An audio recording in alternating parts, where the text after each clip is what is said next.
Hello and welcome to Gunners Daily YouTube channel, where I'm covering all the latest Arsenal news and everything that is happening around the club. How are we feeling today? Did you watch darts last night? Not gonna lie, it was a great show.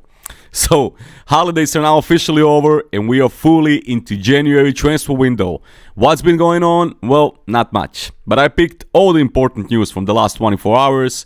So without any further ado, let's get into it. Oh, by the way, but before we start, don't forget to leave a like and subscribe to the channel for more daily content. Okay, let's go. Arsenal are still interested in Dusan Vlahovic, and according to Sky Sports' Gary Cotterill, Juventus would even consider a player plus cash deal. 23-year-old Vlahovic continues to be linked with Arsenal, and the Italian club reportedly want £50 million for their striker. But according to Sky Sports' Gary Cotterill, they wouldn't mind a player plus cash deal. Not Ivan Toney, because I don't think Brentford will sell him in January. Another player though we know Mikel Arteta is a fan of is Dusan Vlahovic. Juventus wanted £50 million, but that was too steep for Arsenal. But Juventus have financial problems. They would listen to a cash plus player offer, and there are also tax rules in Italy, which is something for them to consider. It is rumored that Arsenal's Charlie Patino is the player that Juventus would take in a swap deal, plus cash obviously. The 20-year-old England U21 international is currently on loan at Championship side Swansea City. Patino is a graduate of Arsenal's academy, but he has yet to feature for the first team in the Premier League. He was expected to leave the Emirates permanently over the summer, but instead ended up in Wales, and now Juventus are interested in signing the player. Football scout Michel Frattini had claimed earlier last month that Juventus had been tracking the youngster's progress ahead of a potential move. Arsenal reportedly value Patino, who has 18 months left on his contract, at around £17 million, a fee that Juventus are not able to afford in the January transfer window. It is even reported that Juventus technical director Cristiano Giuntoli has made a recent trip to London to hold talks over a potential move. So, Charlie Patino plus, let's say, £30 million for Dusan Vlahovic. Would that be a good deal? Write down in the comments.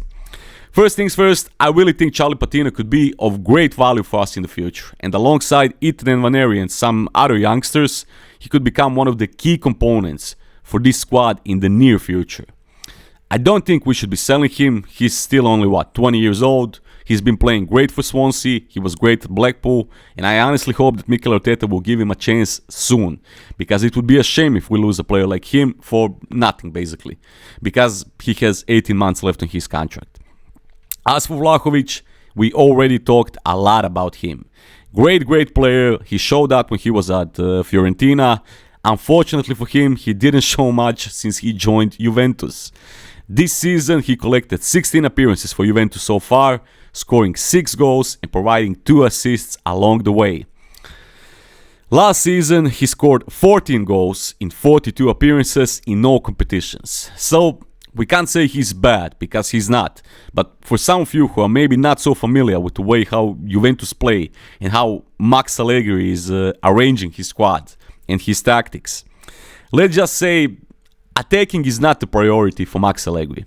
I mean, they are currently second in the Serie A and they are actually having a better season than expected, but the way they play, the football that they play, is just very discouraging if you're a striker.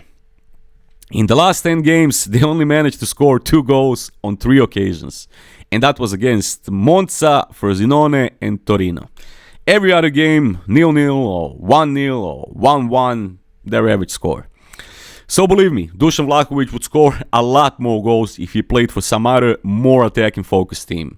When he played for Fiorentina, who are one of the highest scoring teams in Europe for these past few seasons, in his last season that he played here, half of the season to be more precise, because he joined Juventus in January.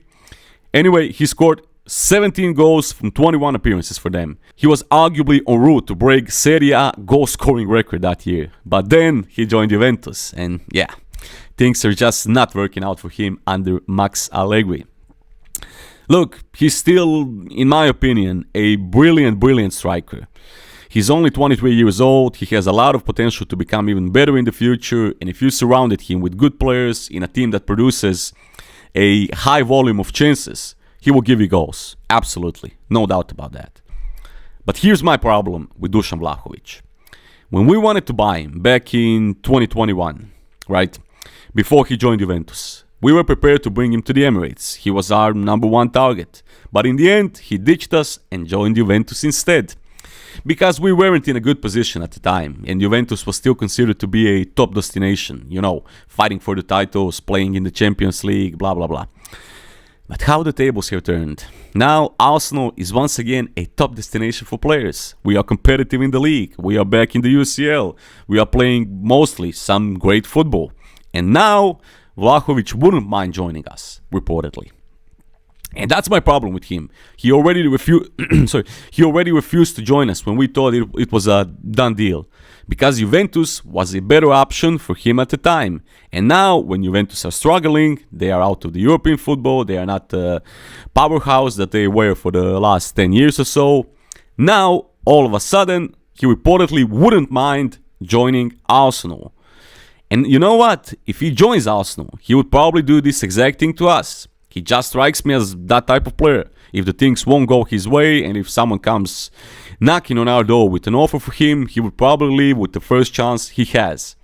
And he would see Arsenal as only the next stepping stone in his career, before some other big club, that maybe had a great season last year, shows interest in him. Look, what I wanted to say is, if he didn't want to join us at the start of this project, when we wanted him and he ditched us, I don't want him now. Because that showed me that he truly never wanted to be here. And I'm tired of having those type of players at our club. Players that only want to join us to improve their numbers and leave us when the first serious offer arrives. During the Arsene Wenger era, 10, 15 years ago, we had too many players like that in our team.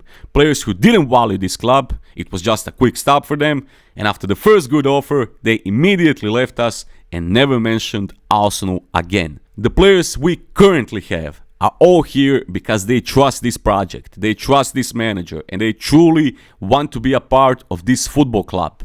And that's what Mikel Arteta created in these past few years. I don't want to see us sign mercenaries once again, that will only join us right now because we are their only available option on the market, and they're just looking for the way out. Nothing against Vlahovic. I really think he's a brilliant, phenomenal player.